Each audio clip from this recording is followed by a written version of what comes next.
Bill's guest tonight, Oscar-nominated director John Singleton, Cedric the Entertainer, from Bakers and Choosers, Charlotte Ross, and political consultant Cyndi Mosteller. All righty, folks, thank you very much. Well, I know why at least one guy is happy today, Gary Graham. You know who that is? That's the guy down in Texas who was going to be killed moments before they stayed his execution. He had the shoddiest trial in history, so this may be a good thing. Bush, the little Bush kid who's the running for president, you know him, he's been trying to kill this guy, and so I guess he's a little ticked off. He said, and this was, you know, this guy's 21st appeal. And Bush today said, you know, 20 appeals. My God, who does this guy think he is, Elian Gonzalez?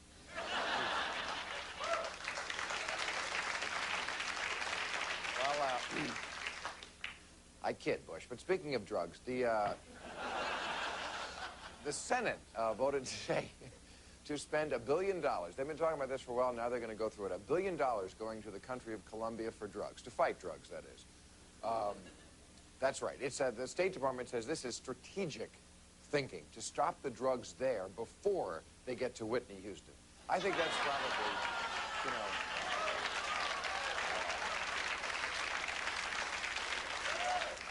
Now, here's interesting political news. Ralph Nader, you know Ralph Nader? He's running for president on the Green Party, the environmental party. I love Ralph, okay. He had a press conference with Jimmy Hoffa. I'm not kidding. They are joining forces. Jimmy Hoffa and Ralph Nader. Apparently, the Teamsters and the Green Party want to get together and form a party that conserves energy by never working. That's... And finally... interesting news from the world of science. NASA says they are sure now there is water on Mars. I know, it's exciting, isn't it? Well, it is to scientists, and I guess to everybody on Earth it should, because they say where there's water, there could be intelligent life, if you don't count Miami. All right. Let's meet our panel. She is, thank you, the Vice Chair of South Carolina's Republican Party, Cyndi Mosteller. Cyndi, our friend, there you are. Thank you for coming. Thank you.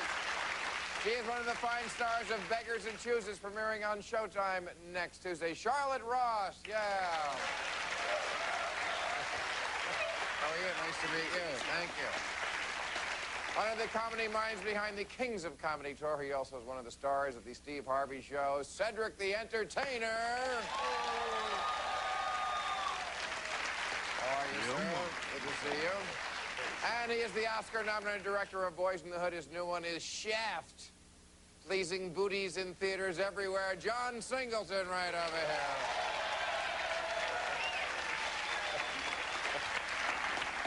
How are you? I'm good. Good.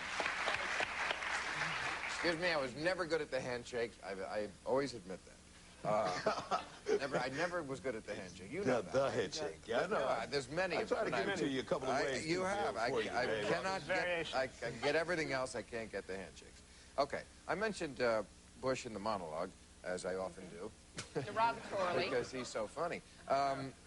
And he's encountering a big problem now, which, of course, every Republican does when they run. It's abortion, because they want to tap dance around the issue. You know, there's two kinds of Republicans. They all say they're against abortion, but then there's the kind who, you know, I'm really against it. And there's the kind, I really want to get elected. Mm-hmm. He seems to be in the I really want to get elected category.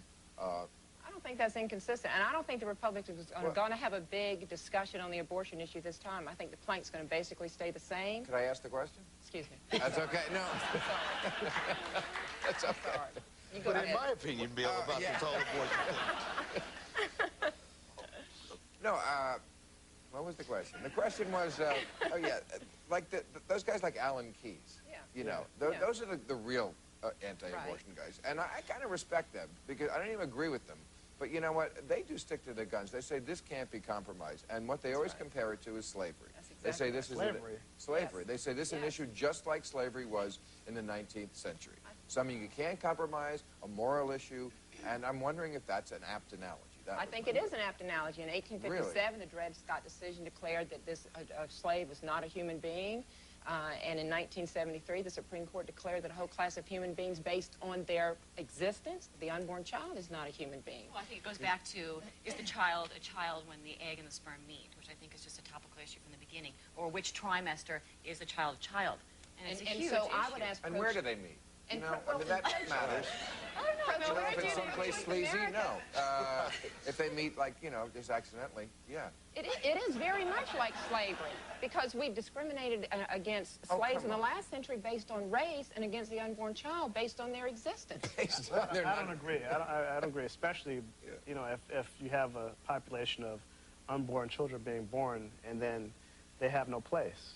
You know, I that's mean, not- no, Yeah, you know, what it's do you like, say to all what do you these say? Let me What do you ask say you, to what is the children? probability if they don't have a place? You can't say that you know they're not going to have a place. But if you abort them, I can guarantee you the math is absolute. They will have no place. I say that from experience. I say that from experience in the sense You that- were aborted, weren't you? No. I made it. I'm here. I made it. That's, Aren't you glad? No, I say that because there's so many. I grew up in a population of people where basically they're transient. They were either in and out of apartments. You know, no one really owned a home. Very few people had a consistent job, right? And most people were in transition, either going to jail or really trying to make it to keep from being killed. So, I mean, people should have a choice of whether or not they want to have children or not. And I think if you take that choice away, you know, I would just rather. You know, you know, Abortion is a choice. Abortion is a choice that, Yes, you know, person you make after something else has already happened. Slavery, you ain't get to make that choice. Yeah. I mean, you know. No, abortion No, is a you choice that women and men make after they've already made a choice, and that choice is to engage in sexual activity. Are you seeing it pro-life across the board in terms of incest and rape? I am pro-life across the board, but I would certainly accept and work toward policies that would eliminate abortion on demand, abortion for birth control, abortion for convenience. The child in the name of choice, the child has no choice. You realize we've lost 38 there's no million? choice because he doesn't have any breath yet. No, he's got a beating heart. He's got a beating heart by the 18th No, day. they don't have a beating heart. Yes, they do. At a certain At point, the there's a... 18th day, most abortions are done between at 6 and 8 It's not Let me even ask you a- something. Okay, let's put these two together, because I don't think that abortion and slavery have any Both of place them together. have been denied their But inalienable let's try rights. another analogy, okay? Just for a moment. But Try, this- are you pro death penalty? Yeah, I am for, if someone is absolutely guilty, yes, I am. Okay. I am for the guilty being punished and the innocent going free. But that rarely ever happens. Most people who are on death row, you know, Yeah, are the black, No. are black, and they grew up in societies that teach them to become better criminals. Do you know that and to most kill each people other. in the appeals process, 75% of death penalty cases are reduced, and the death penalty is I taken know, but I'm away. saying I'm putting those two together. I'm putting abortion and the whole issue of The capital real punishment. schizophrenic And- position is for someone to say, I'm opposed to the death penalty, I don't want the guilty punished, and I'm for the innocent unborn child, up to the point of having scissors put in their head on But partial pro-choice birth is abortion. pro-choice, and no government can tell a woman what to do with That's their body. Rape, incest, or just your birth control failed. And whether you think a child is living in that stomach is not your decision to tell me, it's a matter my of friend, or my scientific mother. fact that the child is living. Look at partial Okay, birth but- abortion. If it wasn't living, But the child is a living human being, innocent. It has no due process of law, no day in court, no choice at all. In the time it takes to have My this mom worked show, at an over adoption 60 agency will for be years. killed. There's so many unwanted and unloved Do you know children what that the show up to statistics on school with... that are? There are about 20 couples for every baby waiting to be adopted.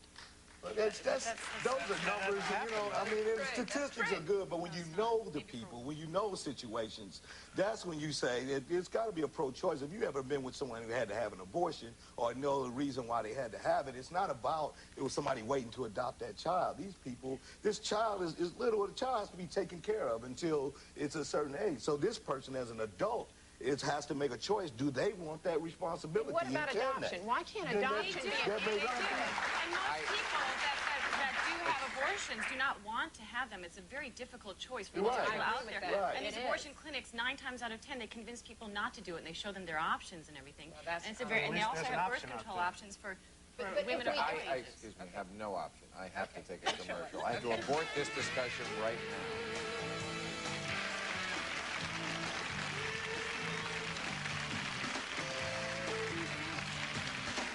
All right, let's talk about the movies, because I've been trying to get John here for a long time, and luckily now he has something to plug.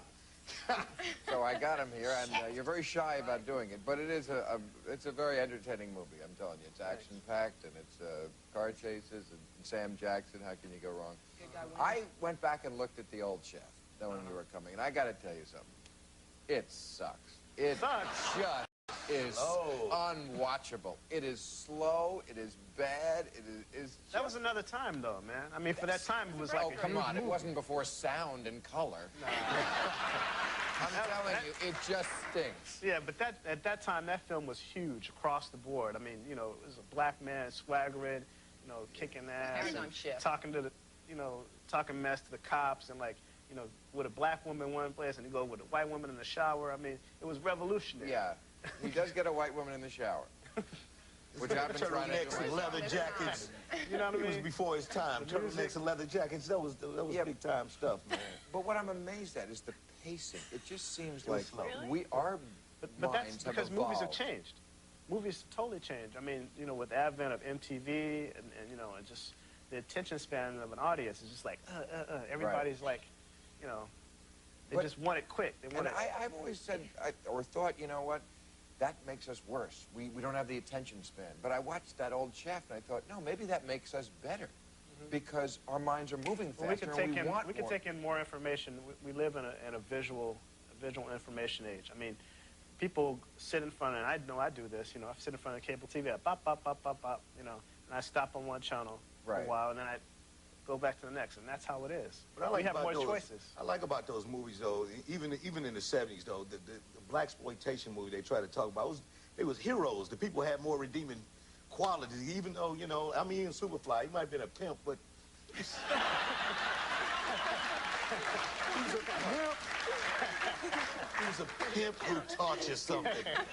You know, for God's sake. But no, but Shaft, what did he that's what I don't know, you learn how to count money fast. I don't know. But what I'm saying, but like, you know, Truck Turner, Three the Hard Way, the guys were the heroes, and you don't have that a lot in them. Dolomite, you know, he's a hero. It's interesting. Shaft was a big part of the whole exploitation movement, which I think was started by like Sidney Poitier in the late '60s when he did Guess Who's Coming to Dinner and everything. And I think that Hollywood saw it. There was a big black audience out there that really wanted to see African Americans in like heroic type of sexy kind of Shaft roles. was a success because it was an alternative to the stuff that Mr. Poitier had done. You know what I mean? It was like he wasn't, you know, he wasn't trying to be respectful to anybody. He was like just doing his thing. And that's what, you know, black audiences, white audiences, they want to see attitude, you know. Authentic culture. Yeah, they want to see it. They want to get the attitude. Well, roll this. I picked out a little clip from the old Shaft. This is after wait a second, before you roll this. This girl he's going out with, she comes home, he's in her apartment naked on the couch. Yeah. Like reading Cosmo. Yeah, I know that scene. Good clip. Or something. And then it cuts to this. Show this. This is Shaft, the old Shaft. Look at that. This is them making love. Yeah. She's having an orgasm. The hands on the back. Look at that. Oh, yeah. Look at that blue thing. What happened there? Yeah. Trying to not show. Everybody. Look that's at the colors that she's seeing, you know. And I love this. They're done. Cut to Shaft. Yeah. Oh, yeah. Cut to. Cut to Shaft eating a hot dog. Who couldn't use a snack after that? I mean, you know. I really appreciate that John toned down that part. What? You might not. I mean, in this movie, I think you did. And the only thing I regretted is that it couldn't have been. Toned down what part? Well, the sexual part. Yeah, I think that's very good. And the only other thing I would have wished is that the language would have been a little better, although I know it was probably realistic, but I wish it would have been rated PG-13 because I think he could be a very good role model for a lot of kids. Well, I toned down the sex under duress. Yeah.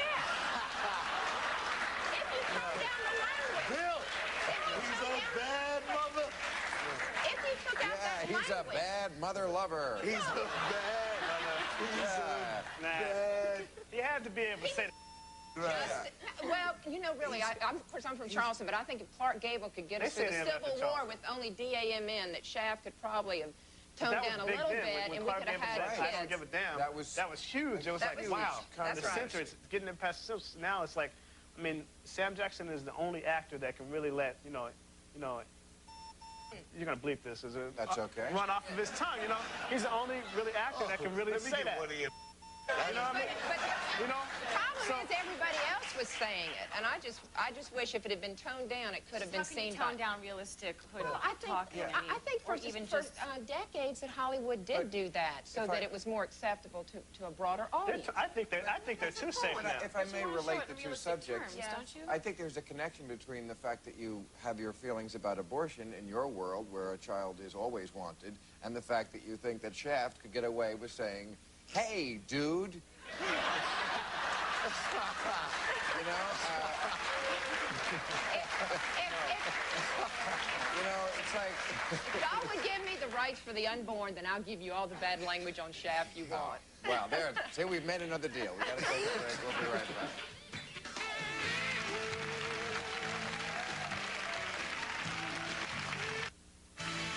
Join us tomorrow when our guest will be Marion Ross, one of the stars of The Young and the Restless, Eric Braeden, founder of The Salt, Christine O'Donnell, and comedian Todd Glass.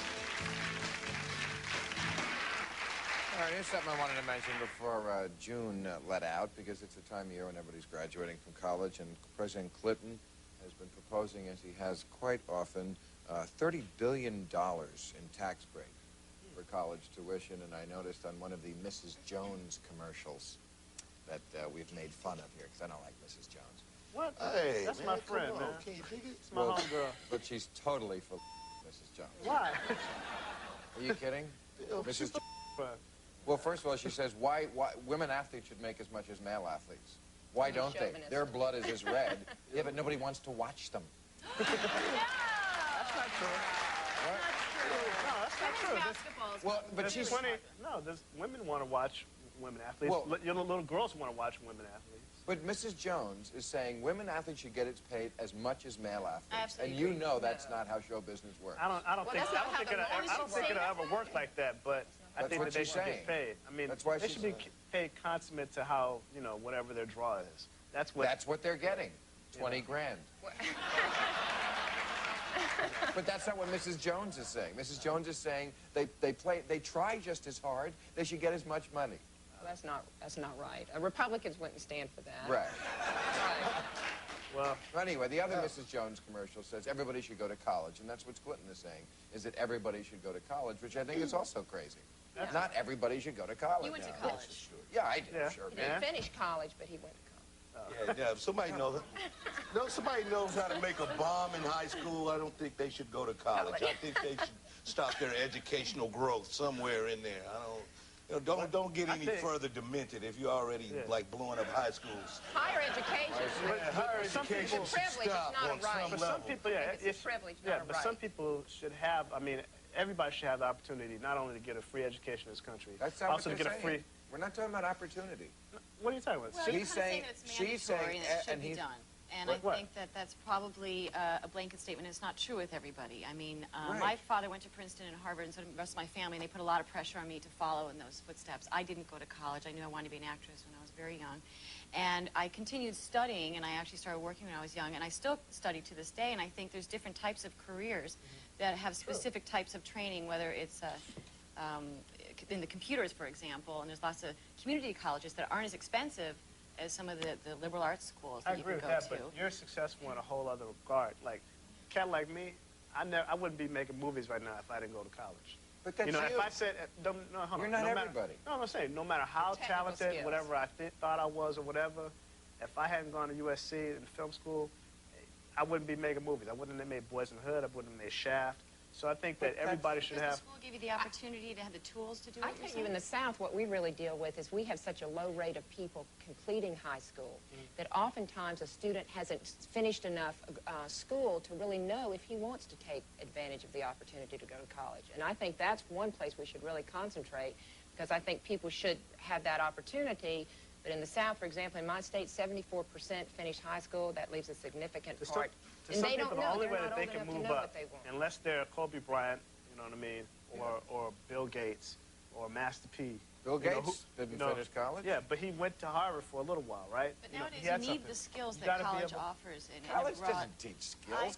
I didn't say college that. is what high school used to be. Talking about College is high school. But this cash back 30 thing, years ago. this 18 billion, can it take care of my student loans? Yeah, that's right. This is what I want. You a new high. We've got to take a break. It's retroactive.